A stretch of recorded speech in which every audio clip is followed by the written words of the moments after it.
Hey guys, welcome back to Southern Gal True Crime. If this is your first time here, thank you so much for stopping by and hanging out with me for a little bit. I hope everybody had a good weekend. It's been hot here, but that's par for the course down in these parts. It's Monday, so that means we have Missing Person Monday. This is the second Missing Person Monday video I've done. The first one I did last week did really well, got a lot of views, some likes. So I'm really excited about continuing it.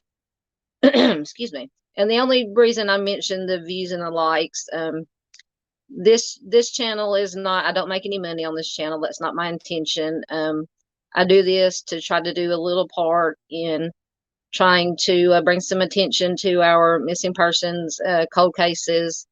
And the more likes, views it gets, the more YouTube pushes it out to more people, and the more people that see it, the better. So, without me babbling on, we will get into our missing persons. Let me get everything full screen so I can. Oh, there we go. Get everything going here. All these cases, they're cold cases, missing persons cases. I believe all of them are from Arkansas, and they come from, the information comes from the charlieproject.org. If you've never checked out the Charlie Project, I suggest check it out. It has all the information you could ever want and need for missing persons cases, unsolved cold cases. So just go check it out. So we will get to our first case. We have Pamela K. Golden. Now, Pamela went missing on July 22nd, 1993. So this is about 30 years ago. From Little Rock, Arkansas. She is classified as endangered missing. She is a white female. She was 43 at the time of her disappearance. So if she were still alive today, she would be 73. She was 5'2" to 5'3", 120 pounds when she went missing. She was wearing a floral print short set, a white gold cluster ring, and a wide band ring with holes, and a diamond missing from its inset. She had blonde hair, hazel eyes. It says her hair was frosted at the time of her disappearance. She has burn scars on both of her feet as a result of a floor furnace injury. So maybe they mean one of the little like space heaters that we call them these days, or that's what I call them. And she has pierced ears, and she may use the last name of Ott, O-T-T. She was last seen leaving the Cloverdale florist at approximately 4 p.m. And turning onto Baseline Road, which is in Little Rock, on July 22nd, 1993. Her sister owned the establishment. She was going to help a friend move, and she had asked her sister where to find boxes at. So I don't know. Her sister may have given her boxes, or it says here next that her sister gave her directions to a nearby liquor store, but when Golden left the parking lot, she turned in the wrong direction, and she has never been heard from again. Her truck was discovered abandoned several days after she disappeared. It was parked in a lot of a. I can't read tonight. I'm sorry. Even with my glasses, it's hard for me to read this little writing. The vehicle was parked in a lot a block away from the Cloverdale floor shop, and there was no sign of her at the scene. So I don't know if her going the wrong way when she pulled out of the parking lot has anything to do with her disappearance, but every little detail matters in these cases, especially cold cases. When authorities, detectives go back and look at it, the things that they look at. Now, her family does believe that she was killed, as they say that they don't think she would have abandoned her two children. And of course, her case is unsolved. So this is one, not very much information. That's all they had on Charlie Project. The investigating agency is the Pulaski County Sheriff's Office, and if you do have any information or you would like to know any more information, if they have it, you can call 501-340-6607. All right, moving on. Next, we have Valerie Kathleen Gibbs. She went missing on December 1st of 2005 from Warren, Arkansas. She is also classified as endangered missing. She's a white female, 44 years old, 5'7" to 5'8", and 135 pounds. Her last known, what she was wearing when she disappeared, a black hooded jacket, a green sweatshirt. It says 2 large blue jeans with tattered cuffs. So I would take that to mean that they were loose, very loose fitting blue jeans. And a dark yellow or gold boots. Now, she did have a history of drug abuse. She had blonde hair, blue eyes. Some accounts spell her name Valerie, Valarie, or Valorie. She may use the aliases Kathleen Farmer, Valerie Farmer, and or Valerie Stevens. She smoked, she wore glasses or contacts, and she had scars on both wrists. So, sounds like Valerie may have had a rough life. We don't know their history, all these histories, what was going on, but that doesn't matter. It doesn't matter what background or what's going on in your life. All these people deserve, these missing persons deserve to have their names kept out there, and so they're never forgotten. It also says she had scars on both the wrists. I don't know if that means, I would assume that maybe she had tried self-harm. I don't know that for sure. That's just my speculation. But like I said, it just sounds like she may have had a rough life. But regardless, she was last seen in her hometown of Warren, Arkansas, on December 17th, 2005, when her mother dropped her off at an Exxon gas station off of Highway 8, which was a few miles from her home. She said she was going to buy cigarettes and hair dye and that she would return home in a few hours, but she never did. So I assume somebody dropped her off. Maybe she didn't have a car. Her car wasn't working.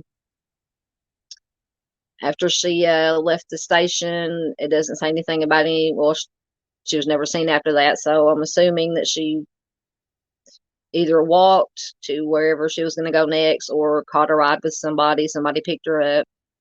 Maybe something, maybe nothing. Could have something to do with her disappearance. We don't know. Now, several people claim to have seen her after her mother did. The last sighting was on December 18th, so the day after her mother dropped her off at the gas station, when she apparently went to the local police station to inquire about an old find.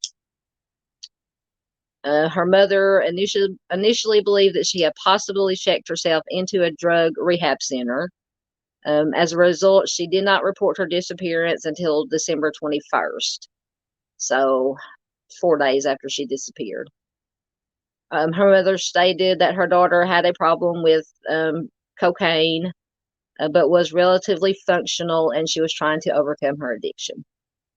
Sounds like she did have some stuff going on, but she was trying to get to work it out and put herself in a better position. So let's hope that is what happened, that she is alive and well somewhere. We can always hope for the best. But authorities do not believe that she left of her own accord. She did have 4 children, 3 of whom were away at college. And this was in December of 2006. And she was looking forward to their coming home for the Christmas holidays. So once again, like I said, the more I read this, sounds like she was doing better, trying to get her life back on track. Her kids were going to come visit her for the holiday. So it sounds like she had a lot of good things to look forward to. At the time of her disappearance, she was attempting to get a restraining order against a male acquaintance who had allegedly threatened her. So to me, this is the most important piece of information. She had this acquaintance, and doesn't say if it's a boyfriend, friend, how she knew him, but that he was allegedly threatening her. So just keep that in mind. That's very, like I said, to me, that's the most important, pertinent thing that I've read so far. Anyway, she has a home in Port Natchez, Texas, in addition to her residence in Warren. She may have attempted to travel or been forcibly taken to Port Arthur. And both of these are in Texas, after her disappearance. And once again, her case remains unsolved. Investigating agency, you can call the Warren Police Department at 870-226-3703, or you can call the Arkansas State Police at 870-850-8630 or 247-1483. So that is Valerie Gibbs. Like I said, the information about she had the restraining order against the acquaintance who had threatened her. To me, that's the key.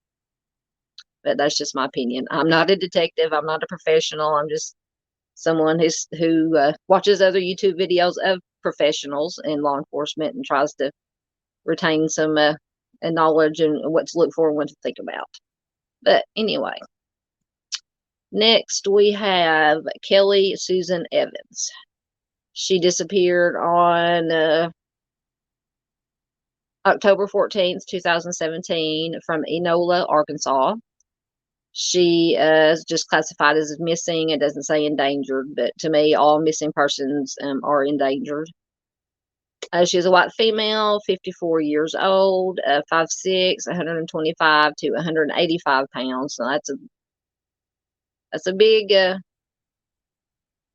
stretch there, about 50 pounds. But she was last seen wearing a white tank top, white athletic shorts or blue jeans, brown boots, and a hat. She had red hair, green eyes. She has a lot of tattoos. Let's see if I can see well enough to read all of them. She had an orchid, heavens, and flowers on her lower back, barbed wire and roses on her left shoulder and the left side of her neck. She has freckles on her face, arms, and shoulders, and she must spell her name Kelli. She was last seen at her rural home on White Oak Road in Enola, Arkansas on October 14th, 2017. Now, to me, this is important as far as evidence things to look for. Her purse was a black and white zebra print bag. That would kind of stand out. You don't see, back in 80s and 90s when the zebra print was really popular, you might see a lot of it, but it would definitely get my attention if I saw a black and white zebra print bag. It disappeared with her, but her wallet was left behind. There was a possible sighting of her walking eastbound on Highway 225 in Greenbrier, Arkansas, a few days after her disappearance. The person resembling Evans was wearing a hat, blue jeans, and carrying a black and white zebra print purse, similar to Evans' purse. But this sighting was not confirmed. But like I said, how many black and white zebra print purses are you going to see on a daily basis? I would think not that many. It's just my opinion. Of course, she has never been heard from again. Foul play is not suspected in her case, but the circumstances of her disappearance are unclear. If you have any information, you can call the Faulkner County Sheriff's Department at 501-328-4160. Once again, not a whole lot of information in this one. Possible sighting, zebra print purse would stand out. Just some things to think about. All right, next we have a John Kemp Clark. He went missing on September 6, 1993 from Fayetteville, Arkansas. He is classified as endangered missing. White male, 29 years old, 5'3", 110 pounds. So he wasn't a big guy, little guy, because I'm 5'3". So he had brown hair and blue eyes. He was last seen in Fayetteville on September 6, 93. He has never been heard from again. His family reported him missing in October, and he left behind his last paycheck. Around the time of his disappearance, his truck was found in Crawford County, Arkansas, south of Devil Den, and it had been burned down to the frame. So that right there, big red flag. Of course, his family doesn't think that he would have burned his own vehicle, because that wouldn't make sense. To me, it wouldn't. To me, it wouldn't anyway. As he took great pride in it, and he had just had it painted and fitted for a new camper shell. Another important piece of information: Clark was affiliated with the Outlaws motorcycle gang. And he was associated with drug and alcohol abusers, which may have been a factor in his disappearance. Most definitely, in my opinion. At the time he disappeared, he worked for Walmart, laying floors and carpets, and he often traveled for his job. His hobbies included camping and, once again, unsolved. So to me, of course, obviously the biggest pieces of information, his truck was found burned to the ground, as it said. And he was affiliated with this, what they call a motorcycle gang, with lots of drug and alcohol abusers. I don't know if they were friends, acquaintances, but, apparently he was hanging out with them.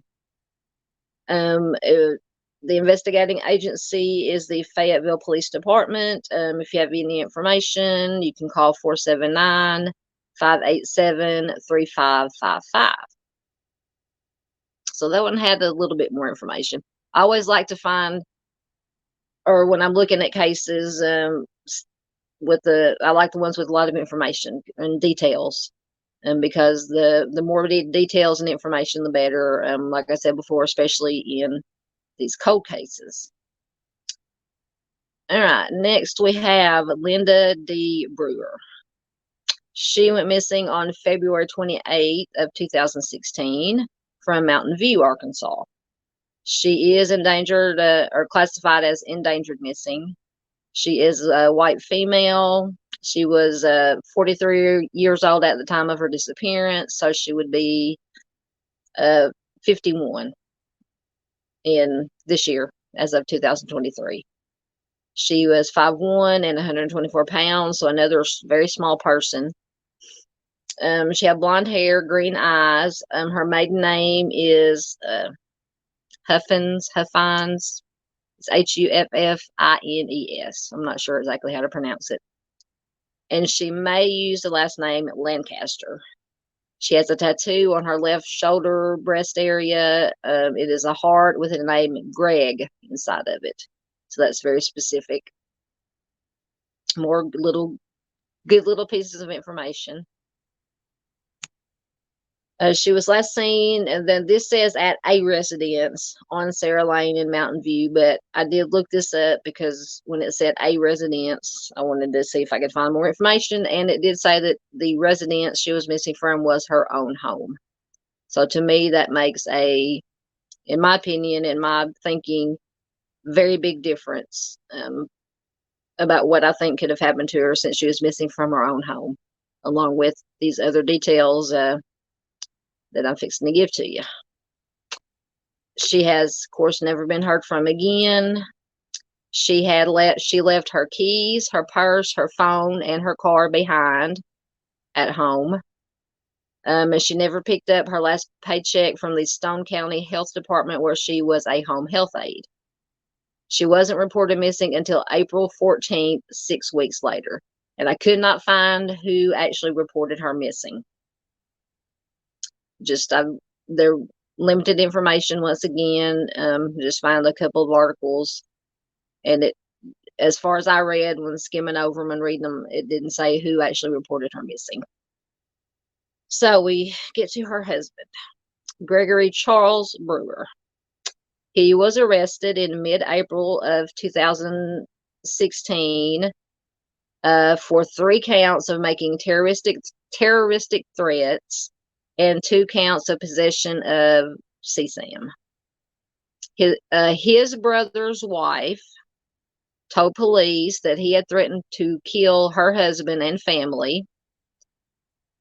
So that was apparently obviously the terroristic threatening count or charge that he had. And a search of the home turned up CSAM, and the couple's teenage daughter was placed in foster care. But the police stated that the charges against Gregory Brewer are not related to his wife's disappearance, and it remains unsolved. In my opinion, she went missing from her home, her own home. She left everything behind: keys, purse, phone, car. She just disappeared from her home. We have her husband, who apparently, or obviously, with these charges and things they found in his home, was not a good person. So my opinion, I'm going to go on the speculation that he possibly could have had something to do with his wife's disappearance. Once again, this is just my opinion. I don't know for sure. But like I said, with all that information, that would be my first thing that I would, if I were an investigator or law enforcement, that would be my first suspect, person of interest, whatever you want to call it. Definitely the husband. But I would love to hear what you guys think. So on any of these cases, so please leave a comment. Sometimes, a lot of times fresh eyes, different eyes can read and get something different from this information. So if you think of anything or, anything that's different from what I've said, like I said, leave a comment, and I would love to hear it. The investigating agency is the Mountain View Police Department. You can contact them at 870-269-4211.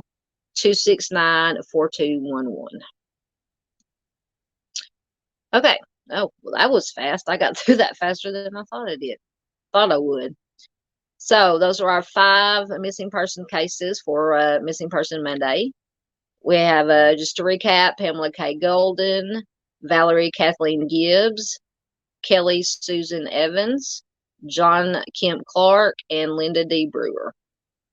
So if you have any information on any of these cases or people, you can just go back in the video, pause it, and get the phone numbers for the investigating agencies. All right. Well, I hope you enjoyed or got some good information, found this video interesting. Please comment. Like I said, I'd love to hear what your opinions are on these cases. Give it a thumbs up. Share it. That's the most important thing you can do. The more that it's shared, it gets out to more people, and more people see these stories, this information, and hopefully we can do just a little part here on trying to find some resolution for these cases. So in the meantime, thanks for watching. I really appreciate it. If you like what I do here, at Southern Gal True Crime. I almost forgot the name of my own channel. Please do consider subscribing. Set the notification bell to all so you won't miss any videos I upload. I usually upload Monday, or try to when my schedule allows, Mondays, Wednesdays, Fridays. Sometimes when I have time on Monday, Wednesday, Friday. Sometimes on Sundays, if I have time, I'll lighten it up a little bit and do some I like to do the dumb criminal, dumb crime videos. Everybody seems to enjoy those. And we all know there's no shortage of dumb criminals out there. So in the meantime, until next time, thank you so much for watching. Take care. Be careful out there. Take care of each other. That is the most important thing we can do in life, is to take care of our fellow human beings. And I will see you next time. Thanks again for watching.